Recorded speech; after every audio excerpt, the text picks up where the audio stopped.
હવે ભક્તોના 4 પ્રકાર બતાવે છે. ચતુર્વિધા ભજન્તે મામ જનાઃ સુકૃતિનો અર્જુન, આર્તો જિજ્ઞાસુર્થાર્થી જ્ઞાની ચ ભરત શર્વ. હે અર્જુન, 4 પ્રકારના સત્કર્મ કરનારા ભક્તો મારું એટલે કે ઈશ્વરનું ભજન કરતા હોય છે.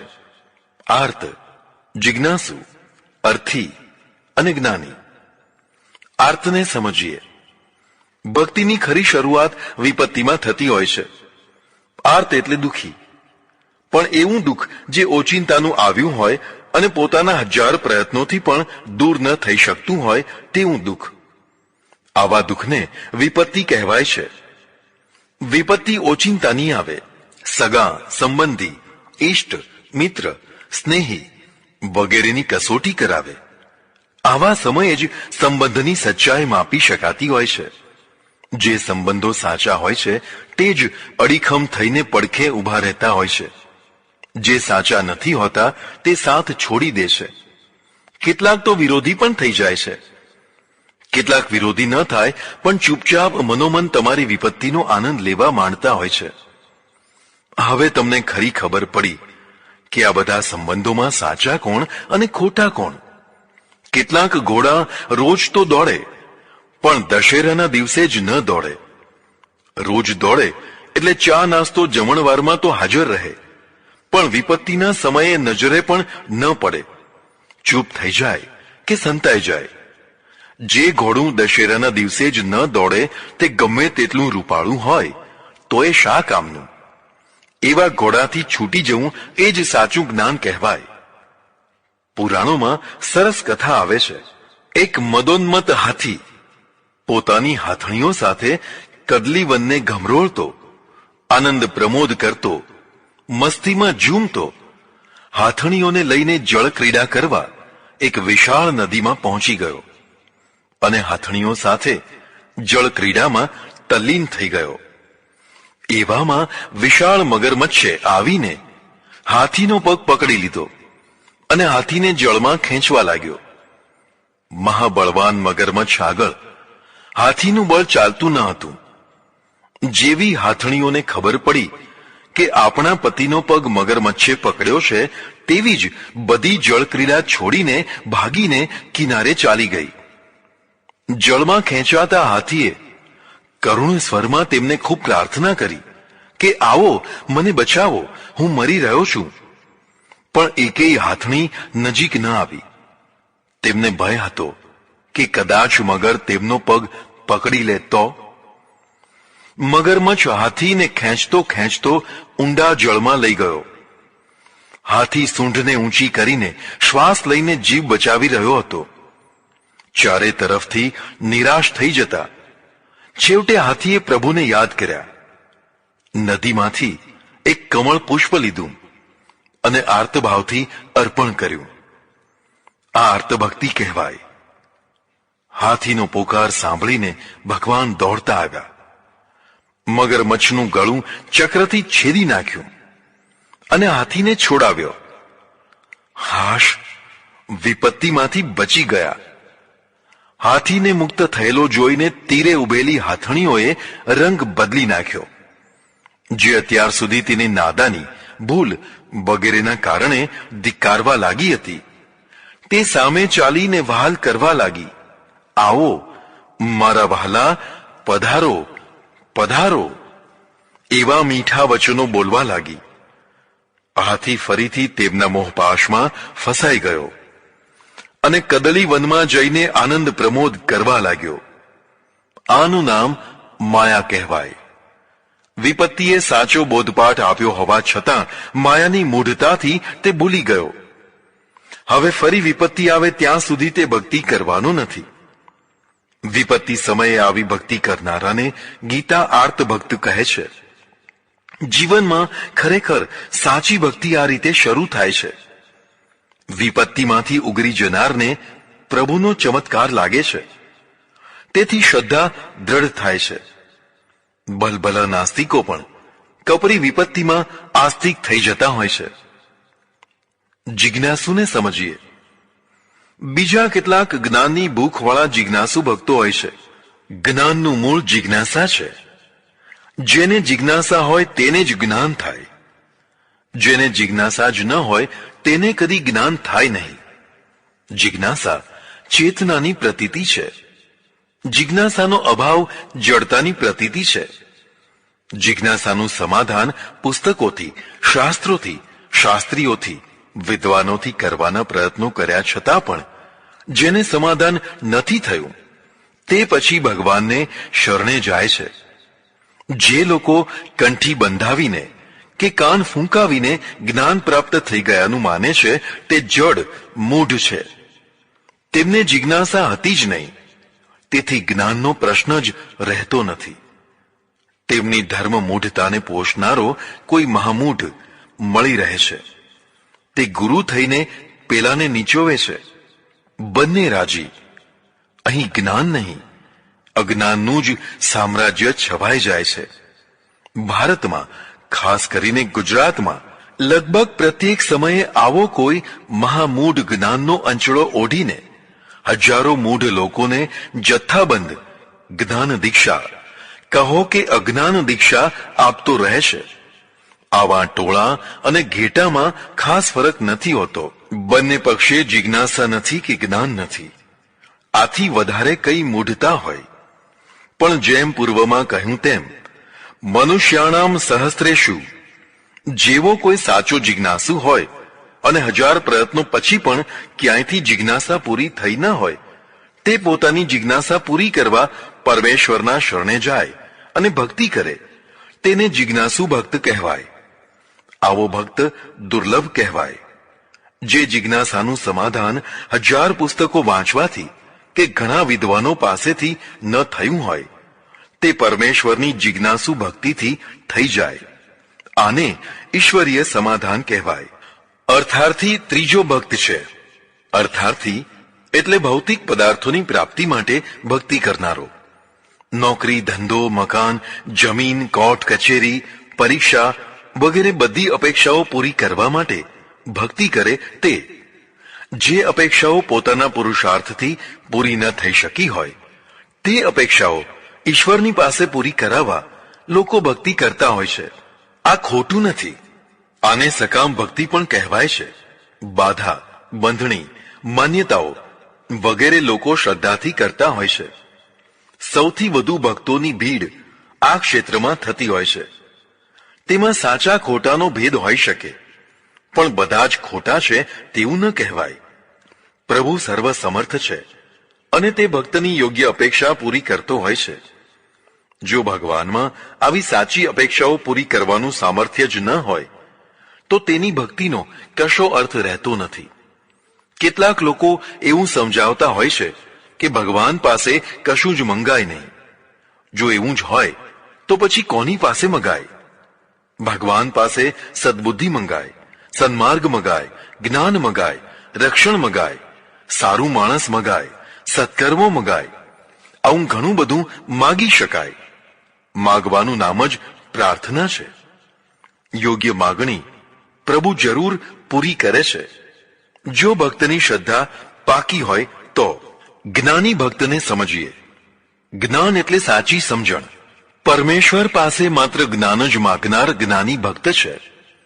જ્ઞાન સિવાયનું બાકીનું બધું સુખ દુઃખ તે સહન કરી લે છે. મને જ્ઞાન આપો તેવી જ અપેક્ષા રાખનાર ભક્ત જ્ઞાની ભક્ત છે. ઉદાહરણ આપીએ. 4 પ્રકારની પત્નીઓ હોય. એક વિષય વાસના ભૂખી. આ પત્ની હંમેશા પતિ પાસે કામ સુખની અપેક્ષા રાખે છે. જો પતિ તેને પૂરતું કામ સુખ ન આપે તો તે વ્યભિચારિણી થઈ જાય છે. બીજી પદાર્થ સુખની ભૂખી પત્ની હોય છે. તેને બધી વસ્તુઓ જ જોઈએ. વસ્ત્રો, આભૂષણો, શૃંગાર, મોજ શોખ, ખાવું પીવું, નાચવું ગાવું વગેરેની અપેક્ષા રાખતી હોય છે. પુરુષ તેની અપેક્ષાઓ પૂરી કરવામાં ઘસાઈ જતો હોય છે. જો અપેક્ષાઓ પૂરી ન થાય તો આવી પત્ની પણ અપેક્ષા પૂરી કરનાર બીજા પુરુષ પ્રત્યે ખેંચાઈ જતી હોય છે. ત્રીજી પત્ની ઘર બહાર સગા સંબંધીઓ, ખાસ કરીને પિયરના સગાઓ સાથે રચી પચી રહેનારી પત્ની હોય છે, તે તેમાં જ તન્મય રહ્યા કરતી હોય છે. તેથી વધારે કાંઈ નહીં અથવા ગૌણ. અને ચોથી, તે માત્ર પતિની જ અપેક્ષા રાખનારી પતિવ્રતા પત્ની હોય છે. આવી પત્નીને પતિ સિવાય કશું જ જોઈતું નથી. તેનું સર્વસ્વ પતિ જ છે. તેના બધા સુખો પતિ પાસેથી મળે છે તેવું નહીં, પણ તે બધા સુખો પતિને આપવામાં સુખી થાય છે. શું કરું તો મારો પતિ સુખી થાય, એ જ તેની લગ્ની હોય છે. આવી પત્ની સર્વસ્વ આપીને સર્વસ્વ પામી જતી હોય છે. શિષ્યો પણ આ જ રીતે 4 પ્રકારના હોય છે. આ ચોથી પત્નીની માફક જ્ઞાની ભક્તને પરમેશ્વર સિવાય બીજા કશાની અપેક્ષા નથી હોતી. પ્રભુ મળે એટલે બધું મળ્યું તેવું માનીને કશી જ અપેક્ષા વિના તે પ્રભુ ભક્તિ કરતો રહે છે. આ જ્ઞાની ભક્ત કહેવાય. આ ચારેમાં શ્રેષ્ઠ કોણ? સાંભળો. તેષામ જ્ઞાની નિત્યયુક્ત એક ભક્તિર વિશિષ્યતે પ્રિયો હિ જ્ઞાનીનો અત્યર્થમહમ સ ચ મે પ્રિય. આ ચારે ભક્તોમાં જ્ઞાની, નિત્યયુક્ત અને એક ભક્તિ અનન્ય ભક્તિવાળો હોવાથી સર્વશ્રેષ્ઠ છે.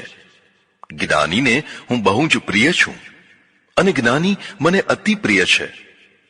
4 પ્રકારના ભક્તો પોતપોતાની જગ્યાએ બરાબર છે, પણ જો તેમાંથી સર્વોચ્ચતા નક્કી કરવી હોય તો તે સ્થાન જ્ઞાનીને જ અપાય, કારણ કે તેમાં 2 ગુણો સવિશેષ છે. 1. નિત્યયુક્ત. નિત્ય ભક્તિમાં તલ્લીન રહેનારો નિત્યયુક્ત કહેવાય. બાકીના 3 નિત્યયુક્ત નથી હોતા. આર્ત ભક્ત તથા અર્થભક્ત ગરજ પૂરી થતાં જ હું કોણ અને તું કોણ થઈ જતા હોય છે. ફરી પાછી જ્યારે વિપત્તિ આવે ત્યારે કરગરવા લાગે.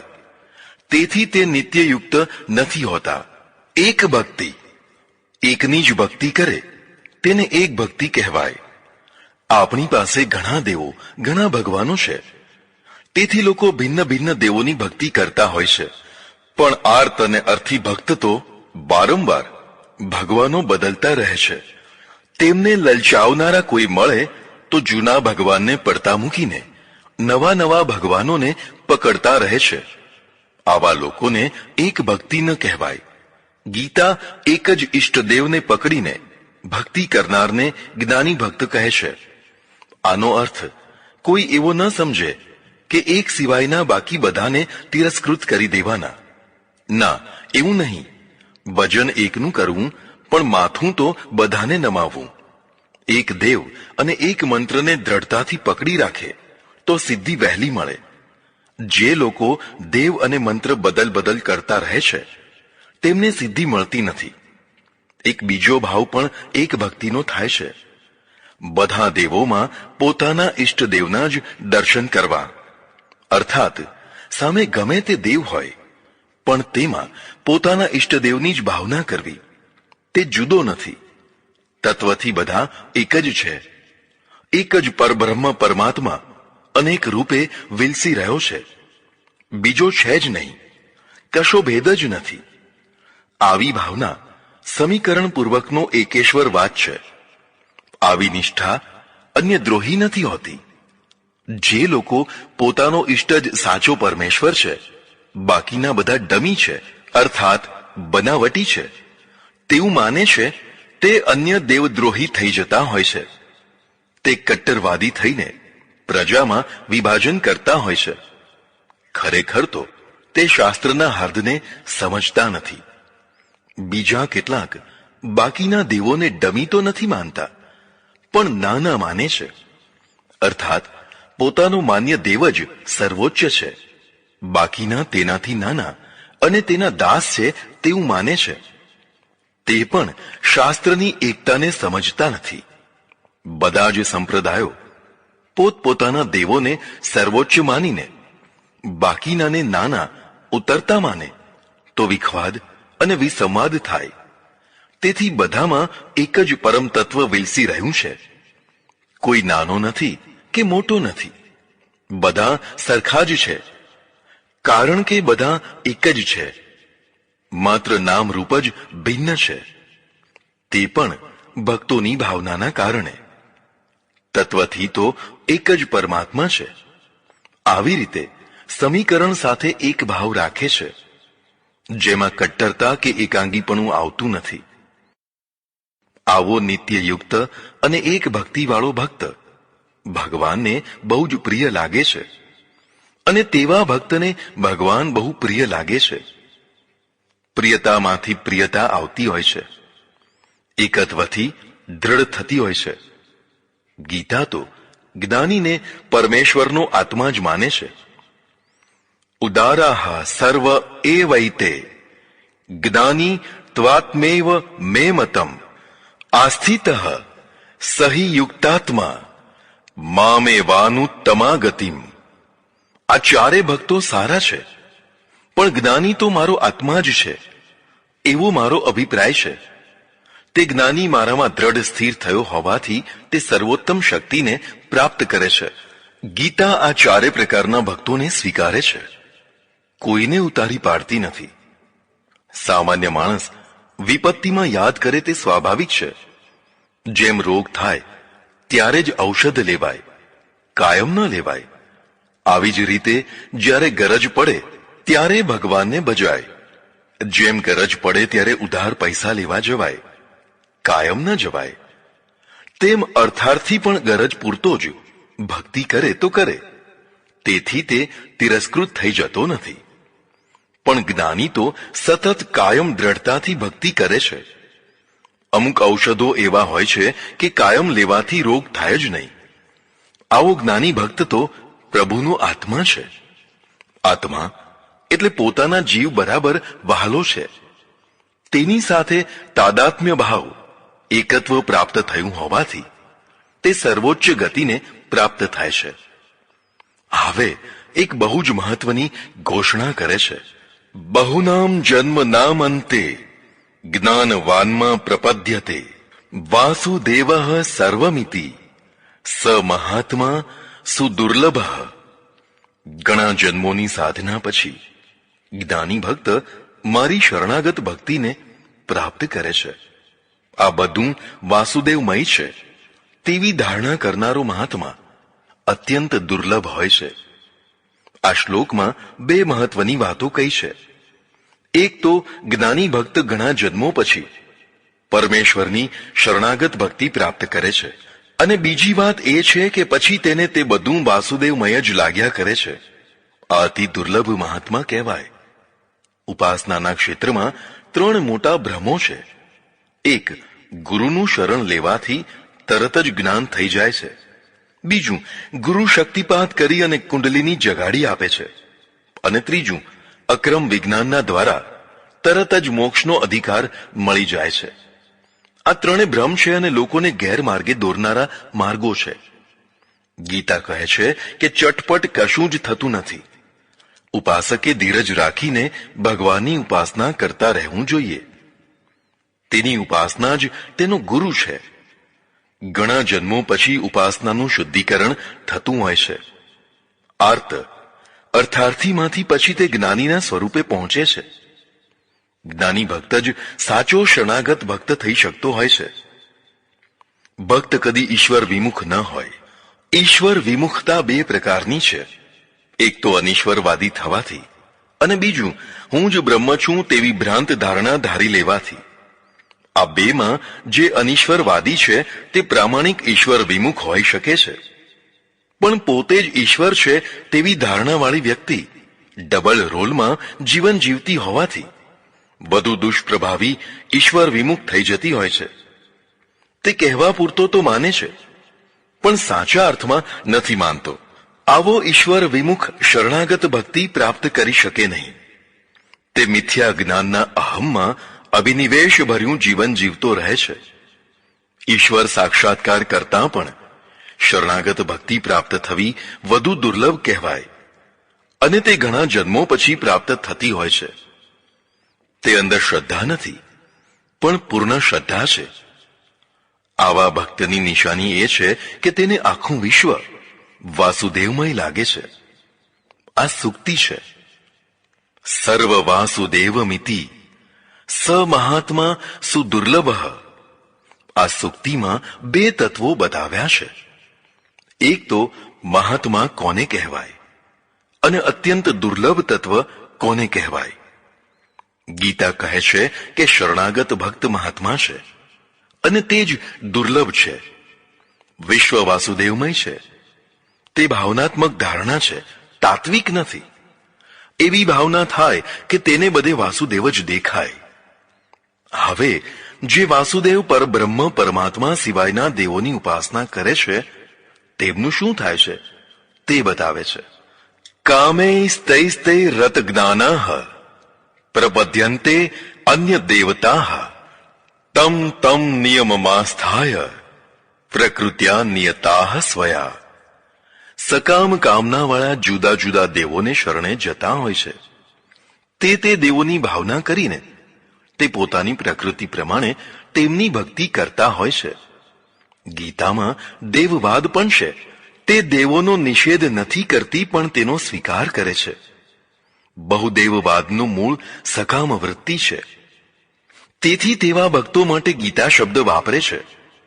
તે કામનાઓથી જેનું જ્ઞાન સાચા માર્ગથી ફંટાઈ ગયું છે તેવા, અર્થાત આ વસ્તુની પ્રાપ્તિ આ દેવની ઉપાસનાથી મળશે તેવું માનીને તે મૂળ એક બ્રહ્મની ઉપાસના પડતી મૂકીને તે દેવોની ઉપાસના કરવા લાગે છે. પોતાની પ્રકૃતિ પ્રમાણે તેને દેવોના વશમાં થઈને તેઓ તેવી ઉપાસના કરતા રહે છે. આવા બહુદેવવાદી ભક્તો પણ અંતે તો મારી જ ઉપાસના કરતા રહે છે. યો યો યામ યામ તનુમ ભક્તઃ શ્રદ્ધયાર્ચિતુમિચ્છતિ તસ્ય તસ્યાચલામ શ્રદ્ધામ તામેવ વિદધામ્યહમ. જે ભક્ત જે દેવની શ્રદ્ધાપૂર્વક ભક્તિ કરતો રહે છે તેની તેવી અચલ શ્રદ્ધાને પૂરી કરવા હું ભગવાન તે દેવમાં રહીને તેની શ્રદ્ધા પૂરી કરું છું. ગીતા એકેશ્વરવાદી છે પણ તે બહુદેવવાદનું સમીકરણ એકેશ્વરવાદમાં કરીને તેનો પણ સ્વીકાર કરે છે. જે લોકો કટ્ટર એકેશ્વરવાદી હોય છે તે દેવોનો કટ્ટરતાથી નિષેધ કરતા હોય છે. કટ્ટર નિષેધ ઘૃણા પેદા કરાવે છે, જેથી તેનામાં ઘૃણાની પ્રબળતા થઈ આવે છે. આવો ભક્ત ઈષ્ટદેવની ઉપાસના કરવા કરતા નિષિદ્ધ દેવોના નકાર તરફ વધુ મન લગાવે છે. તે સહિષ્ણુ નથી થઈ શકતો. તેનો નિષેધ દ્રષ્ટિકોણ નફરતથી ભરી દે છે, જેમાંથી અનર્થો થઈ શકે છે. ગીતા એકેશ્વરવાદી હોવા છતાં કહે છે કે લોકો પોતપોતાની દ્રઢ શ્રદ્ધાથી જે દેવોની ઉપાસના કરતા રહે છે તે દેવોમાં હું જ પરમેશ્વર રહીને તેની તે પ્રમાણેની શ્રદ્ધા પૂરી કરું છું. અર્થાત ભલે તે દેવોની ઉપાસના કરતા હોય તો કરતા રહે. તેમની શ્રદ્ધા વ્યર્થ નથી. તે પણ હું ભગવાન જ પૂરી કરું છું. ગીતાની આ ઉદારતા કહેવાય. આના કારણે હિન્દુ પ્રજા કટ્ટર થઈ શકતી નથી. તે બધા દેવતા અને બધી ઉપાસનાઓનો સ્વીકાર કરે છે. આને તેની કમજોરી સમજવી હોય તો કમજોરી, અથવા આને તેની વિશાળતા સમજવી હોય તો વિશાળતા પણ સમજી શકાય. જો બધા ધર્મો આ વિશાળતાનો સ્વીકાર કરી શકે તો ધર્મ જનૂન સમાપ્ત થઈ જાય અને ધાર્મિક ઉન્માદથી થનારી હિંસા પણ અટકી જાય. ઉપાસના મારી શરતે નહીં, તારી શરતે પણ કરી શકાય આ વિશાળતા છે. આવા દેવોપાસકોની તે કામનાઓ પૂરી થાય છે. સ તયા શ્રદ્ધ્યા યુક્તસ્તસ્યા રાધન મિહતે લભતે ચ તતઃ કામાન મય્યેવ વિહિતાન હિતાન. આવો અન્ય દેવવાદી ભક્ત તેની શ્રદ્ધા પ્રમાણે તેની આરાધના કરતો હોય છે. તેની જે કામનાઓ હોય છે તે હું ભગવાન જ પૂરી કરું છું. આવી ભિન્ન દેવ સાધના વ્યર્થ જતી નથી. તે દેવોની સાધના કરતો ભક્ત ઈચ્છિત યોગ્ય કામનાઓને પૂરી કરી શકે છે અને તે પણ ભગવાન જ પૂરી કરે છે. એક પ્રશ્ન થાય છે કે ખરેખર આ દેવો છે કે માત્ર કલ્પના જ છે. જે લોકો તેને માત્ર કલ્પના જ માને છે તે નિષેધવાદી થઈને નકારવાદી થઈ જતા હોય છે અને નિષેધમાં શક્તિ ખર્ચી નાખે છે. પણ જે લોકો તેનો સ્વીકાર કરે છે તે તેની ઉપાસના કરે છે. ગીતા બધા જ દેવોનો સ્વીકાર કરીને પણ તે બધાને ઈશ્વરમાં સમાવી લે છે. મોટાભાગની ઉપાસનાઓ પરંપરાથી પ્રાપ્ત થતી હોય છે, અર્થાત પરંપરાથી પૂર્વજોની ઉપાસનાઓ આગળ ઉતરતી જતી હોય છે. તે સહજ હોય છે, તે ઉપરથી થોપેલી નથી હોતી. જે ઉપાસના પૂર્વ પરંપરાની નહીં પણ તેનો નિષેધ કરીને ઉપરથી નવી થોપેલી હોય છે તે સહજ નથી હોતી. તેની સાથે એકરૂપતા પ્રાપ્ત કરતા સમય લાગે છે. ગીતા પરંપરાની ઉપાસનાને સ્વીકારીને તેને ઈશ્વરીય રૂપ આપે છે. દેવવાદ જ ઈશ્વરવાદમાં પરિણત થઈ જાય છે. અર્થાત આવી ઉપાસના પણ અંતે તો ઈશ્વરની જ ઉપાસના થઈ જાય છે. ભલે આવો ભક્ત જ્ઞાની ન હોય તો પણ પ્રબળ શ્રદ્ધાના કારણે તે દેવોને ઉપાસીને પોતાની મનઃકામના પૂરી કરી શકે છે અને તે પણ પેલા ઈશ્વરના દ્વારા જ પૂરી થાય છે. તો પછી એકેશ્વરવાદી અને બહુદેવવાદીમાં ફરક શું? હવે પછીના શ્લોકમાં બતાવે છે, અંતવંતું ફલમ તેષામ તદ ભવત્યલ્પમેધસામ દેવાન દેવ યજો યાંતિ મદભક્તા યાંતિ મામપી. ટૂંકી બુદ્ધિવાળા દેવવાદી ભક્તોની ઉપાસનાનું ફળ અલ્પ અને નાશવાન હોય છે. તે દેવભાવને પ્રાપ્ત થાય છે, પણ જે એકેશ્વરવાદી છે તે ઈશ્વરને પ્રાપ્ત કરીને અનંત ફળ મેળવે છે. હિન્દુ પરંપરામાં 5 પૂજાઓ છે: બ્રહ્મ પૂજા, દેવ પૂજા, અવતાર પૂજા, પ્રકૃતિ પૂજા અને વ્યક્તિ પૂજા. આમાંથી 4 પરંપરાથી ચાલતી હતી, પણ હમણાંથી 5મી પૂજા વ્યક્તિ પૂજા પણ શરૂ થઈ છે. વ્યક્તિ પૂજા એટલે કોઈ માણસને ઈશ્વર તરીકે પૂજવો. તે હવે તો ગુરુ લોકો પોતે જ પોતાની મેળે ઈશ્વરની જગ્યાએ બેસી જાય છે અને પછી મૂઢ ટોળા પાસે પોતાની પૂજા ઈશ્વર તરીકે કરાવે છે. આ જઘન્ય પૂજા કહેવાય. કોઈ વ્યક્તિ કદી પણ ઈશ્વર થઈ શકે નહીં. પણ આ રીતે હિન્દુ પ્રજાને ગુમરાહ કરવામાં આવી રહી છે. ગીતામાં વ્યક્તિને વિભૂતિ તરીકે બિરદાવાય છે, પણ તેને પરબ્રહ્મના સ્થાને ગોઠવાય નથી. તેથી કેટલાક લોકો ઇન્દ્ર, વરુણ, યમ, કુબેર વગેરે દેવતાઓની પૂજા કરતા હોય તો કેટલાક શિવ, વિષ્ણુ કે શક્તિ વગેરે સગુણ સાકાર બ્રહ્મની ઉપાસના કરતા હોય છે. કેટલાક રામકૃષ્ણ વગેરે અવતારોની પૂજા કરતા હોય છે, તો કેટલાક ગંગા, હિમાલય, સૂર્ય, ચંદ્ર વગેરે પ્રકૃતિ તત્વોની પૂજા કરતા હોય છે. આ બધી ઉપાસનાઓ માન્ય છે, અમાન્ય નથી. પણ સર્વોચ્ચ પૂજા તો પરબ્રહ્મ પરમાત્માની જ છે. દેવોનું પૂજન કરનારા દેવલોક પામે છે, જ્યારે બ્રહ્મની પૂજા કરનારા બ્રહ્મલોકને પ્રાપ્ત કરે છે. પોતાના વિશે સ્પષ્ટીકરણ કરે છે. અવ્યક્તમ વ્યક્તિમાપન્નમ મન્યન્તે મામ બુદ્ધય પરમ ભાવમજાનંતો મમાવ્યય મનુત્તમમ. ઓછી બુદ્ધિવાળા એમ માને છે કે પરમેશ્વર પહેલા અવ્યક્ત હતો અને પછી હવે વ્યક્ત થયો છે. આ લોકો મારા અવ્યય રૂપને, પરમ તત્વને જાણતા ન હોવાથી આવું કહે છે. એક બહુ મોટો વિવાદ છે. પરમેશ્વર અવ્યક્ત છે કે વ્યક્ત?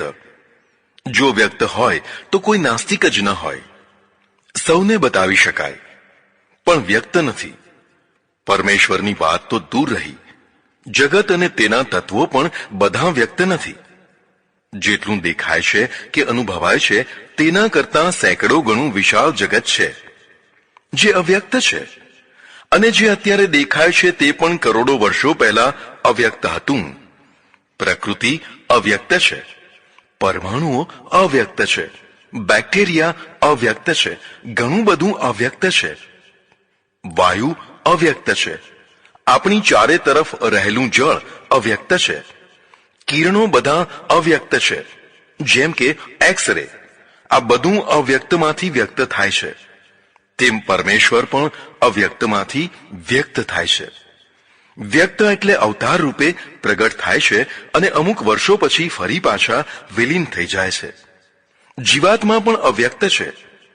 દેહ ધારણ કરવાથી તે દેહના માધ્યમથી વ્યક્ત થાય છે. દેહ વિનાનો એકલો જીવાત્મા અનુભવાતો નથી, તેથી તે વ્યક્ત નથી. આમ જ પરમેશ્વર પણ અવ્યક્ત છે, પણ ઓછી બુદ્ધિવાળા એને દેહરૂપથી વ્યક્ત થયેલો માને છે. તે મારા પરમ ભાવને જાણતા નથી. હું તો અવ્યય છું, જ્યારે દેહ તો વ્યયશીલ છે. દેહને કુમાર, યુવા, વૃદ્ધાવસ્થાઓ હોય છે અને અંતે દેહાવસાન થઈ જતું હોય છે. દેહને લોકો બાળી કે દાટી દેતા હોય છે. બધું ખાખ થઈ જાય છે અને અવ્યય ન કહેવાય. જ્યારે ચૈતન્ય તત્વને કોઈ અવસ્થા નથી હોતી, તેનું જન્મ મરણ પણ નથી હોતું, તેથી તે અવ્યય છે. આવા અવ્યય તત્વને ન જાણનારા મંદમતી મને માત્ર દેહધારી જ માની બેસે છે, જે યોગ્ય નથી. પરમેશ્વરની વિશાળતાને દેહમાં સીમિત કરી દેવી એ મંદતા જ કહેવાય. ફરી પાછું એ જ તત્વને કહે છે, નાહમ પ્રકાશઃ સર્વસ્ય યોગ માયા સમાવૃતઃ મૂઢો અયમ નાવિજાનાતિ લોકો મામ જમ વ્યયમ. યોગ માયા દ્વારા ઢંકાયેલો હોવાથી હું સૌના માટે પ્રકાશિત વ્યક્ત થતો નથી. મૂઢ લોકો મારા અજ અને અવ્યય રૂપને જાણી શકતા નથી. પરમેશ્વર બધાને માટે પ્રકાશિત થયેલો નથી, કારણ કે તે યોગ માયાના દ્વારા ઢંકાયેલો રહે છે.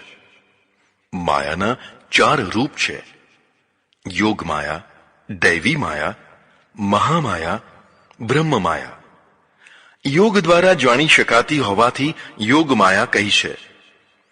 યોગીના ધ્યાન ગમ્યમ. જેમ સૂક્ષ્મ તત્વો ટેલિસ્કોપ વગેરે યંત્રોથી જોઈ શકાય છે, તેમ પરમેશ્વર યોગાભ્યાસના દ્વારા અનુભવાય છે, કારણ કે તે યોગ માયાથી આવૃત ઢંકાયેલો છે. આ યોગ માયા માત્ર પરમેશ્વરને ઢાંકવાનું જ કાર્ય કરે છે. દૈવી માયા આ દૈવી ગુણોને પ્રગટાવે છે. જેનામાં દૈવી ગુણો પ્રગટે છે તે મહાન થઈ જાય છે. દૈવી ગુણો 16મા અધ્યાયની શરૂઆતમાં દૈવી સંપત્તિના નામે બતાવવામાં આવશે. મહામાયા આ માયામાંથી બ્રહ્માંડોની ઉત્પત્તિ થાય છે. જેને મૂળ પ્રકૃતિ પણ કહેવાય છે, તે કાળી છે, કારણ કે હજી પ્રકાશ આપનાર સૂર્યાદિ પ્રગટ્યા નથી. તેથી ચારે તરફ ગાઢ અંધકાર છે. અંધકાર કાળો હોવાથી મહામાયાને પણ કાળી બતાવી છે. શિવના શરીર ઉપર તે નૃત્ય કરે છે. તેના નૃત્યથી બ્રહ્માંડોની ઉત્પત્તિ અને પ્રલય થાય છે. શિવ માત્ર આધાર આપે છે. આ મહામાયા છે. બ્રહ્મમાયા અથવા મોહમાયા. જે બ્રહ્મ પમાડે અથવા મોહ પમાડે તેને મોહમાયા કહેવાય છે. જ્યાં જળ નથી ત્યાં જળ બતાવે તે બ્રહ્મમાયા કહેવાય. જ્યાં સુખ નથી ત્યાં સુખ બતાવે તેને મોહમાયા કહેવાય. નાગણને હાર માની અને ગળામાં ધારણ કરાવે તે મોહમાયા કહેવાય. સંસારના ઘણા સંબંધો આવા હોય છે જે પાછળથી ડંખ દેતા હોય છે. સુખનો ઢગલો દેખાય, પણ પછી દુઃખનો ઢગલો નીકળે તે મોહમાયા કહેવાય. બધી માયાઓ ખોટી નથી. યોગ માયા અને દૈવી માયા કલ્યાણકારી હોય છે. મહામાયા વિશ્વનું સૃજન કરે છે, જ્યારે મોહમાયા જ દુઃખદાયી હોય છે. ગીતા કહે છે કે પરમેશ્વર પોતાની યોગ માયાના દ્વારા ઢંકાયેલો હોય છે, તેથી સામાન્ય બુદ્ધિના લોકો તેને જોઈ શકતા નથી. ફરીથી પોતાને વિશે 2 વિશેષણો આપે છે: અજ અને અવ્યય. જેનો જન્મ ન થાય તે અજ કહેવાય. જીવાત્મા અને પરમાત્મા બંને અજ છે. એમ તો બ્રહ્માંડોના મૂળ તત્વો અથવા પ્રકૃતિ પણ અજ છે, કારણ કે તે અનાદિ છે. અનાદિ હોય તેને અજ કહેવાય. જે અનાદિ હોય તે આપોઆપ અનંત થઈ જાય. એટલે પરમેશ્વર અજ, અનાદિ, અનંત છે. અવ્યય જેનો વ્યય ન થાય, ઓછો ન થાય, ઘસાય નહીં, જેવો હોય તેવો ને તેવો રહે તેને અવ્યય કહેવાય. પરમેશ્વરના અજ અવ્યય ભાવને ન જાણનારા લોકોને ગીતા મૂઢ કહે છે. પોતાનામાં અને અર્જુનમાં સામર્થ્ય ભેદ બતાવે છે. વેદાહમ સમતિતાની વર્તમાનાની ચાર્જુન ભવિષ્યાણી ચ ભૂતાની મામ તું વેદ ન કશ્ચન. હે અર્જુન, ભૂતકાળ, વર્તમાનકાળ અને ભવિષ્યકાળની બધી ઘટનાઓને હું જાણું છું તથા બધા પ્રાણીઓને પણ હું જાણું છું, પણ મને કોઈ જાણતું નથી. એક બહુ જ મહત્વનો પ્રશ્ન છે કે ઈશ્વર અથવા બીજા જે કોઈ હોય તે ત્રણેય કાળને જાણી શકે છે. તેથી તો તેને ત્રિકાળદર્શી કહેવાય છે. ભૂતકાળ અને વર્તમાનને જાણવામાં બહુ વાંધો નથી. કદાચ કોઈ સમર્થ વ્યક્તિ કે વિભૂતિ એ બંને કાળને જાણી શકે, પણ ખરી મુસીબત ભવિષ્યકાળની છે, જે ઘટનાઓ હજી ઘટી જ નથી. 50, 100, 1000 વર્ષ પછી ઘટવાની છે તેને જો ઈશ્વર જાણતો હોય તો ઘટના નિશ્ચિત થઈ ગઈ, તો કર્મ કરવાની સ્વતંત્રતા ન રહે. માનો કે હિટલર જે મહાવિનાશ કરવાનો હતો તેની પ્રથમથી જ ઈશ્વરને અથવા ત્રિકાળ જ્ઞાનીને ખબર હતી, તો હિટલર માટે તે કાર્ય નિર્ધારિત નિશ્ચિત થઈ ગયું કહેવાય. હવે તેનો જવાબદાર હિટલર ન કહેવાય. તે તો રમકડાની માફક કોઈનો રમાડો માત્ર રમતો હતો. કાર્યની જવાબદારી તો ત્યારે અપાય કે જ્યારે તે કાર્ય કરવામાં સ્વતંત્ર હોય, અર્થાત કરે કે ન પણ કરે. પણ એવી સ્વતંત્રતા ન હોય અને કાર્ય અનિવાર્ય જ હોય તો પછી તે જવાબદાર ન કહેવાય. માનો કે ઈશ્વરને ખબર હતી કે હિટલર ગેસ ચેમ્બરો ખોલીને હજારોને મારી નાખશે અને હિટલર તેવું ન કરે તો ઈશ્વરની ત્રિકાળદર્શિતા ખોટી ઠરે. તેથી જો જીવોને કર્મ કરવાની સ્વતંત્રતા હોય તો કોઈને ત્રિકાળદર્શી ન કહેવાય. પણ જો તેમને કર્મ કરવાની સ્વતંત્રતા ન હોય, બધું પૂર્વ નિર્ધારિત જ થતું હોય, તો પછી તેને કર્મનો જવાબદાર ન કહેવાય. જીવનું કર્તવ્ય સ્વતંત્ર અને કોઈની ત્રિકાળદર્શિતા બંને એક સાથે ન રહી શકે. જે ઘટનાઓ હજી ઘટી જ નથી તે આજે જાણી શકાય નહીં. એ જાણી લેવાય તો ઘટનાઓ નિશ્ચિત થઈ જાય. આ મોટો પ્રશ્ન ત્રિકાળદર્શિતામાં સૌના પક્ષે આવે છે.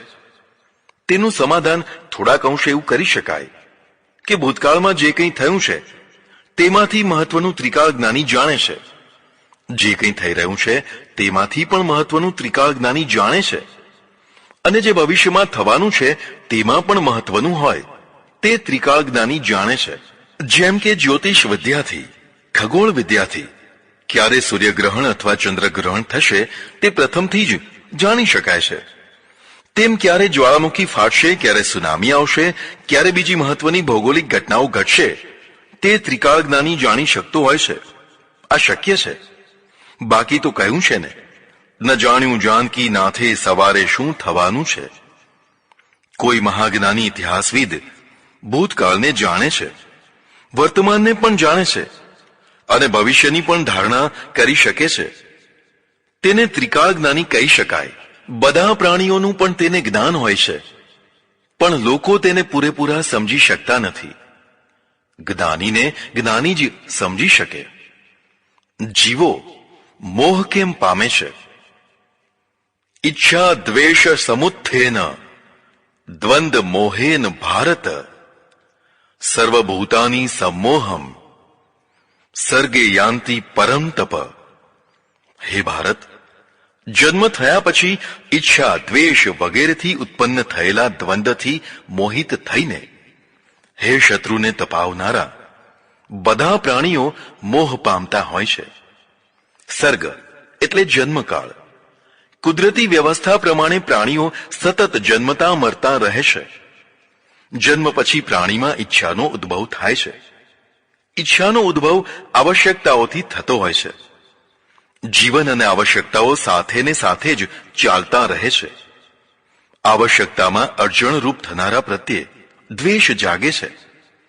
મારે જે જોઈએ છે તે બીજો ના મેળવે, હું તો બીજાનું પણ પડાવી લઉં, કારણ કે મને તે ગમી ગયું છે. આ રીતે ઈચ્છાઓનો કોઈ અંત નથી હોતો. પશુઓમાં અને મનુષ્યોમાં મહત્વનો ભેદ છે. તેમની ઈચ્છાઓ કુદરતી આવેગો પૂરતી જ હોય છે. ભૂખ લાગે એટલે ખાવાની ઈચ્છા થાય, તરસ લાગે એટલે પાણીની ઈચ્છા થાય, કામનો આવેગ આવે એટલે મૈથુનની ઈચ્છા થાય, ખાધા પછી પીધા પછી અને ભોગવ્યા પછી શાંતિ, ફરી જ્યારે ભૂખ વગેરે લાગે ત્યારની વાત ત્યારે. એટલે પશુ પક્ષીઓનું ઈચ્છા ક્ષેત્ર ઘણું નાનું હોય છે, તો પણ પોતપોતાના આહાર ક્ષેત્રો, નિવાસ ક્ષેત્રોની હદ તે નક્કી કરતા હોય છે. પોતાના ક્ષેત્રોમાં તે બીજાને પેસવા દેતા નથી. તેમની વચ્ચે ભયંકર જીવલેણ યુદ્ધ થાય છે. તેમાં પણ કામભોગના ક્ષેત્ર માટે ભીષણ યુદ્ધો થતા હોય છે. ઘાસાહારી હરણા, સાંઢ, પાડા, માંસાહારી સિંહો વગેરે માદાઓ માટે લડી મરતા હોય છે. નવાઈ તો જુઓ કે જ્યારે બે સિંહો ભયંકર યુદ્ધ કરતા હોય ત્યારે માદાઓ ચૂપચાપ જોયા કરતી હોય છે. હારેલો સિંહ ભાગી જાય છે અને વિજયી સિંહને માદાઓ સ્વીકારી લે છે. કેટલાય વર્ષો સુધી સુખ આપનારા પેલા હારેલા સિંહ માટે માદાઓને જરાય લાગણી નથી હોતી. તે થોડી આનાકાની પછી નવા વિજયી સિંહને આધીન થઈ જાય છે. વિજયી સિંહ પહેલું કામ પેલા સિંહોના સંતાનોને મારી નાખવાનું કરતો હોય છે. કારણ કે 3 જ વર્ષમાં એ યુવાન થઈને પડકાર આપનારા થઈ જવાના છે. શત્રુઓને બચપણથી જ સમાપ્ત કરવા જોઈએ તેવું તે જાણતા હશે. નવા વિજયી સિંહોનો સંસાર પણ થોડા જ વર્ષો સુધી ચાલે છે. પછી તેમની પણ પૂર્વ સિંહોના જેવી જ દશા થાય છે. સિંહોનું વાર્ધક્ય બહુ દુઃખદાયી હોય છે. તે એકાકી થઈ જાય છે. શિકાર કરી શકતો નથી, ભૂખ્યો રહે છે. શિયાળ વગેરે તુચ્છ જંતુઓ તેને સતાવે છે. તે લાચાર જીવન જીવીને મરે છે. કદાચ સિંહ જેવા મર્દ માણસોની પણ વૃદ્ધાવસ્થામાં આવી જ દશા થતી હોય છે. આવું ન થાય એટલા માટે પુરુષોએ લગ્ન સંસ્થાની રચના કરી. લગ્ન સંસ્થાથી પતિ પત્નીના સંબંધ આજીવન દ્રઢ થયા. ધર્મે તેમાં પવિત્રતા આપી. પત્નીને પતિવ્રતા બનાવી. પુરુષને મર્યાદામાં બાંધ્યો. તેથી બંને જીવનભર એકબીજાના સાથી બન્યા. લગ્ન સંસ્થા તૂટી જાય અને ધર્મની પવિત્રતા ચાલી જાય તો પ્રાપ્તિના અવરોધથી દ્વેષ, તેમાંથી કલહ, યુદ્ધ આવી સતત પ્રક્રિયા ચાલુ થઈ જાય. પછી સુખ દુઃખ, હાનિ લાભ, જય પરાજય જેવા દ્વંદ્વો ચાલવા લાગે. આમાં બધા પ્રાણીઓ મોહ પામે, અર્થાત સુખને દુઃખ અને દુઃખને સુખ માનવા લાગે. હે પરંતપ, આ રીતે આ જન્મ સંસાર ચાલતો રહે છે. આવા સંસારમાં ભજન કોણ કરે છે? વ્યેષામ ત્વંત ગતમ પાપમ જનાનામ પુણ્ય કર્મણામ તે દ્વંદ મોહ નિર્મુક્તા ભજન્તે મામ દ્રઢવ્રતાઃ. પણ આવા સંસારમાં જે લોકોના પાપ સમાપ્ત થઈ ગયા હોય છે અને પુણ્યનો ઉદય થયો હોય છે એવા પુણ્યાત્માઓ દ્રઢ વ્રત ધારણ કરીને ઈશ્વરનું ભજન કરવા લાગે છે. સંસાર તો દ્વંદ મોહથી ભરપૂર ચાલતો રહે છે. તો પણ તેમાં કેટલાક લોકો પાપમુક્ત જીવન જીવતા હોય છે. નિષ્પાપ જીવનથી પુણ્ય કાર્યો શરૂ થાય છે. પુણ્ય કાર્યો શુભેચ્છાઓ પેદા કરે છે. કર્મની બુદ્ધિ અર્થાત કર્મ પ્રમાણે બુદ્ધિ પ્રગટતી હોય છે. પાપો પૂરા થઈ જતા દુષ્ટેચ્છા બંધ થવા લાગે છે અને પુણ્ય કાર્યો કરવાથી શુભેચ્છાઓ વધવા લાગે છે. જેને શુભેચ્છાની જરૂર હોય તેણે પુણ્ય કર્મો જરૂર કરવા જોઈએ. પ્રત્યેક ધર્મમાં પુણ્ય અને પાપ જરૂર હોય છે. પાપથી બચવું અને પુણ્યથી જોડાવું તે જીવન ઉદય કહેવાય. કોઈનું ભલું કરવું તે પુણ્ય છે. ભલું થનારની આંતરડી ઠરે છે. તેમાંથી આશીર્વાદ નીકળે છે. તે આશીર્વાદથી ભલું થાય છે. પુણ્ય કાર્યો કરવાનું પણ વ્રત હોય છે. આટલું તો જરૂર કરીશ જ. આવું દ્રઢ વ્રત ધારણ કરનાર દ્વંદના મોહથી મુક્ત થઈને પછી ઈશ્વર ભજનમાં જોડાઈ જતો હોય છે. પાપ ત્યાગ અને પુણ્ય કાર્યોની પ્રાપ્તિ વિના એકલું ભજન તેજસ્વી નથી હોતું. ભજનની સાથે પુણ્ય કાર્યો પણ જરૂર કરતા રહેવું જોઈએ અને તે પણ દ્રઢ વ્રત થઈને સતત કરતા રહેવું જોઈએ. તેવો ભાવ છે. આવો ભક્ત શું પ્રાપ્ત કરે છે? જરા મરણ મોક્ષાય મામાશ્રિત્ય યતંતિ યે તે બ્રહ્મ તદ વિદુહ કૃત્સ્ન મધ્યાત્મમ કર્મ ચાખિલમ. વૃદ્ધાવસ્થા પછી મરણ, તેમાંથી મુક્ત થવા માટે જે ભક્તો પરમેશ્વરનો આશ્રય લઈને પ્રયત્નો કરે છે, તેવા ભક્તો સંપૂર્ણ અધ્યાત્મ કર્મને જાણતા થઈ જાય છે, અર્થાત પુણ્ય કર્મને જાણી શકે છે. જરા એટલે જે શરીરને જીર્ણ કરી નાખે તે જરા. જેમ લોખંડને કાટ લાગે તો તે કટાવા લાગે અને પછી સડી જાય, તેમાં શરીર પણ વૃદ્ધાવસ્થા પામતા જ જીર્ણ થવા લાગે, જુવાની ચાલી જાય. જુવાની જવાનું મહાદુઃખ થાય. તેને પાછી મેળવવા મનુષ્ય અનેક પ્રયત્નો કરે, પણ સફળતા ન મળે. તેથી સંતાપ અનુભવે, મન બળા કરે. તેમાં પણ જેની કામવાસના શાંત ન થઈ હોય અને સામર્થ્ય શાંત થઈ ગયું હોય, તે તો વધુ સંતાપ અનુભવે. સામર્થ્ય વિનાની કામેચ્છા મહાદુઃખદાયી થઈ જાય. સામર્થ્ય હોય અને કામ પાત્ર પ્રાપ્ત ન હોય તો પણ દુઃખ થયા કરે. એવામાં મરણ આવીને દરવાજે ટકોરા મારવા લાગે. હવે મરવું જરાય ગમતું નથી, પણ મર્યા વિના છૂટકો જ નથી. આવી સ્થિતિમાં જે ભક્ત ઈશ્વરનો આશ્રય ગ્રહણ કરે અને સાધનામાં લાગી જાય, તો તેવો ભક્ત સંપૂર્ણ અધ્યાત્મ કર્મને જાણનારો થઈ જતો હોય છે. આવો ભક્ત મહાપ્રયાણ કાળમાં પણ ઈશ્વરનિષ્ઠ થઈ શકે છે. સાધિ ભૂતાધિ દૈવમ મામ સાધિ યજ્ઞમ ચયે વિદુહ પ્રયાણ કાલે અપી ચ મામ તે વિદુર્યુક્ત ચેતસઃ. જે ભક્તજનો અધિભૂત, અધિદેવ અને અધિયજ્ઞના નિયંતા એવા ઈશ્વરને જાણે છે, તે ઈશ્વર પરાયણ ચિત્તવાળા થઈને મૃત્યુકાળમાં પણ ઈશ્વરમય થઈને મૃત્યુ પામે છે. ઈશ્વર કેવો છે? તે સાધિભૂત છે.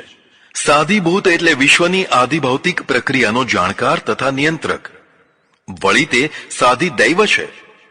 સાધિદૈવ એટલે દેવોની શક્તિનો જાણકાર તથા તેનો નિયંતા. સાધિયજ્ઞ એટલે યજ્ઞોની પ્રક્રિયાનો જ્ઞાતા તથા નિયંતા. આ ત્રણેય શક્તિવાળા ઈશ્વરને પ્રયાણ કાળમાં પણ તેનું ધ્યાન ધરતો ધરતો શુદ્ધ ચિત્તવાળો થઈને શાંતિથી પ્રયાણ કરે છે. ઈશ્વરનું સ્મરણ કરતો કરતો પ્રયાણ કરે છે. તેટલું જ લખવું પર્યાપ્ત હતું, પણ ઈશ્વરની ત્રણ શક્તિઓ પણ બતાવી, જેથી આગળના અધ્યાયનું બીજ રોપી દીધું. જ્ઞાન વિજ્ઞાન યોગ 7મો અધ્યાય પૂર્ણ.